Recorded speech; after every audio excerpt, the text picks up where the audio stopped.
it's Phylis Mantelli, and welcome to my channel. If this is your first time coming on this channel, make sure you hit that subscribe button and just see all the things that I've had to share up until now. Today, because it's fall, drinking my hot coffee, got my fuzzy slippers on, we are doing my favorite recipe, pumpkin swirl cheesecake. But I have a disclaimer. I lost my favorite recipe. I've been looking for it all over the house. I can't find it. Very sad about that, but I'm still gonna hunt for it. But I did find a recipe on Pinterest. So we're gonna try that one today. I'm gonna do a little modifications to show you that you can still do things with the things that you have in your pantry if you don't have the exact ingredients. And let's get started. Okay, first things first, I am doing this brand new recipe on Pinterest, and it calls for 8 ounces of ginger snap cookies. But I don't keep ginger snap cookies in my pantry, but I do keep graham crackers in my pantry. I had to do a little math, which I'm not good at, but I figured it out. So I have about 2.5 of these packages right in here. And it says that you can pulse this in a food processor. I don't want to take my whole big food processor out and get it all dirty and have to clean it. So I'm going old school. Take a Ziploc bag, take a rolling pin, and just roll that sucker out. And we're gonna squish these.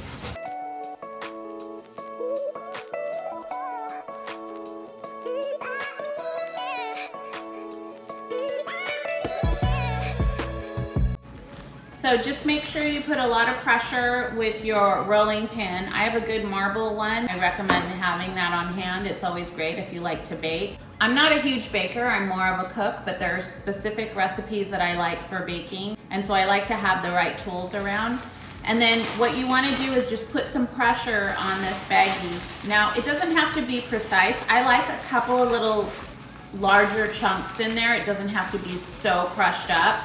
But pretty much where you can see, they're pretty fine, and with a couple of little chunks in there to like give it some bite. So we're gonna mix this with some melted butter, and then we'll be back in a second to push that into the pan. Okay, putting melted butter in the graham cracker crust.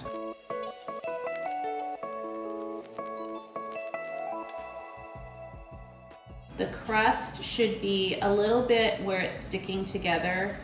I think I might have misjudged my measuring skills, because like I told you, I'm not good in math. So I might have put a little extra graham cracker, but that's okay.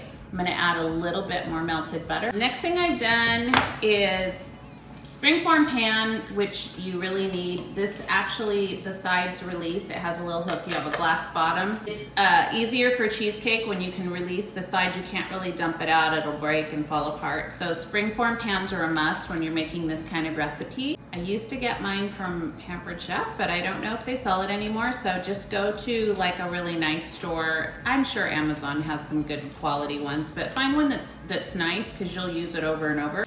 You have to spray the pan inside first. I just threw a little spray buttered kind of stuff in there.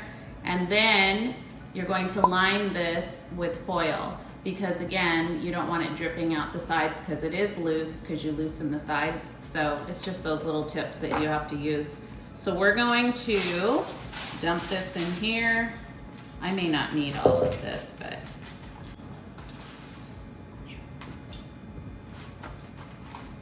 so when you have the crust with the melted butter, it should meld together where it makes a nice crust at the bottom, kind of sticks together. And that is your bottom base. That's the great thing with like baking. You can adjust if you, like I said, I had to use a different kind of crust than what it called for. It's not gonna be exact, but you can eyeball it and see. You don't want the crust coming up too high, because you have to pour the cream cheese mixture in there of the pie itself, and it's gonna rise. So you just want it to fill the bottom of the pan. just for something that has a little crunch when you bite into it. Okay, so it called for that crust to go in the freezer. I've never done that before, so we'll see what happens. I guess it has to like kind of harden up a little bit. Next step is we're gonna combine all the cream cheeses. So this calls for 3 8-ounce containers of cream cheese.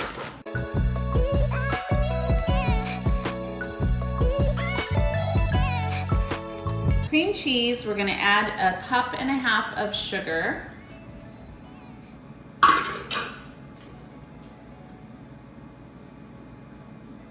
The eggs, which calls for 4 eggs.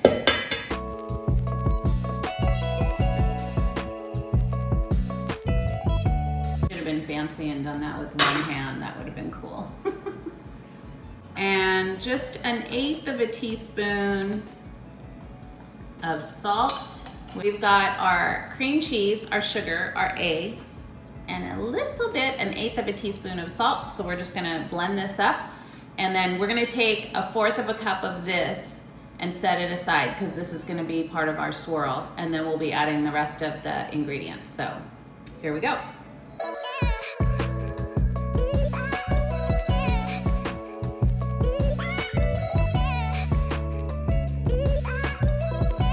Okay, I'm just gonna push the sides down so that all part of this gets smooth and mixed in.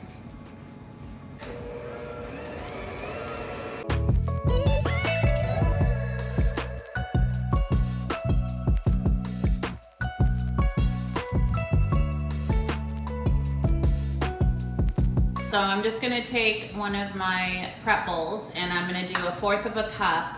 This is a half. I need 1/4, but I'm just not gonna fill it all the way. Again, eyeballing, probably shouldn't do that with baking, but we're gonna improvise right now. So taking this, I'm gonna leave this in here because we can just drizzle it once we get the rest of this filled out. So I'm gonna leave this in the little measuring cup instead of having to transfer it over again and then the measurements get all wonky. So now for the rest of this, we're gonna add the pumpkin.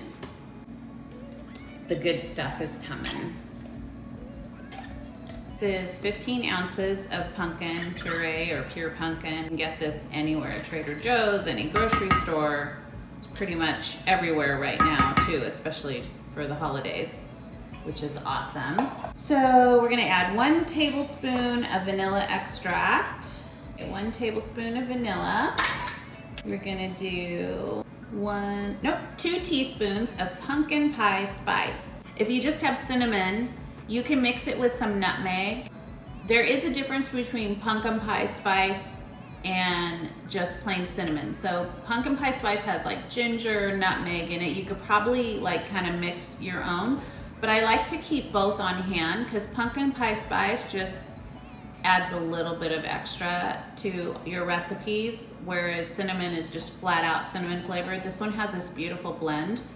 So I recommend, if you do like to bake and you want to start baking, just keep both on hand because you can substitute either or for it, but it's always nice to have a little pumpkin pie spice on hand to give it that extra oomph for your pancakes, or you can do a cream cheese mixture with a pumpkin pie spice and a little bit of sugar to make a blend for your bagels. Like there's just all kinds of things. So I love doing different kinds of spices and herbs in my cooking, and that's one of those that I would recommend having both on hand.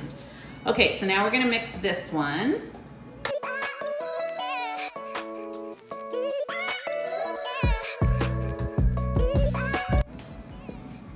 This smells so good. So now I have that mixture done. You can see right here, it's just a nice pumpkin-y color. We're gonna go ahead and pull that bowl out of the freezer and then add this to it. So now we're gonna pour this into the chilled crust.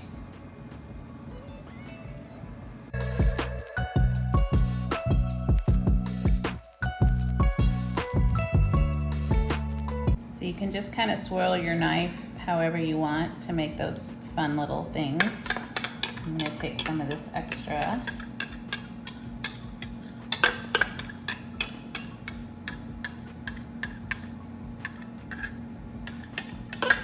And it just gives a little bit more of a prettier aesthetic to your pumpkin cheesecake than just a plain one. So you can see it just gives it a pretty little swirl through it. And hopefully when you cut through it, it'll kind of go down a little bit and have those swirls in it too. Get yourself a roasting pan. I had to go through about 5 different pans to find one that will fit this. And so make sure you have a nice big roasting pan. We have one that we make with our turkey, so this one is perfect. It calls for taking boiling water.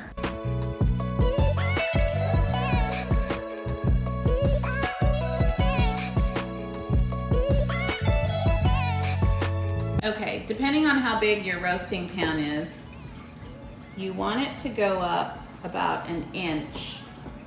And I think that's good right there. 1 inch up the pan of your springform pan. So you're gonna have to eyeball that because my pan is pretty big, so it took probably over 8 cups, maybe more. We're gonna put this in an oven at 325 for 1.25 hours to 1.5 hours, and then we'll come back and see the final result. But it's not done yet. You still have to put it in the fridge too. So we're almost there. I'm gonna set my timer for 1 hour and I'm just gonna check it and then kind of go from there.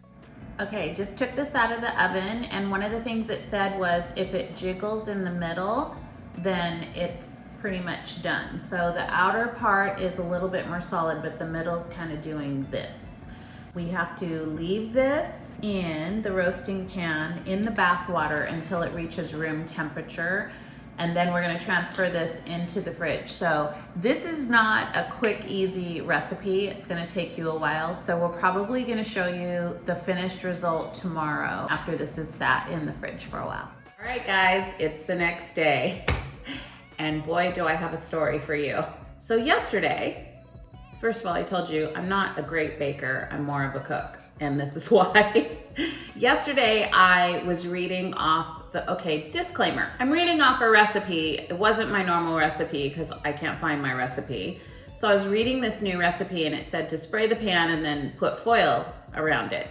Well, I feel like I went back to my Portuguese roots of doing things backwards. I put foil inside even after I sprayed it, which I thought was a little weird, but I was just reading off the thing. I should have put the foil on the outside. So we cooked the whole thing, let it cool, put it in the fridge. When I'm putting it in the fridge, I realized, oh, the foil was on the inside of the pie, but have no fear, it still worked. So I just put it in the fridge for 3 hours, actually did it overnight. Today's the next day. I unwrapped the foil around it. I thought maybe it would fall apart. It looks a little wonky on the sides because that's from the foil, but it came out. So finished product. We don't know how it tastes and we're gonna figure that out right now. Let's try it. So yeah, probably got a little more mushier than it should be because foil. But I'll try this recipe again if it tastes good. Let me see.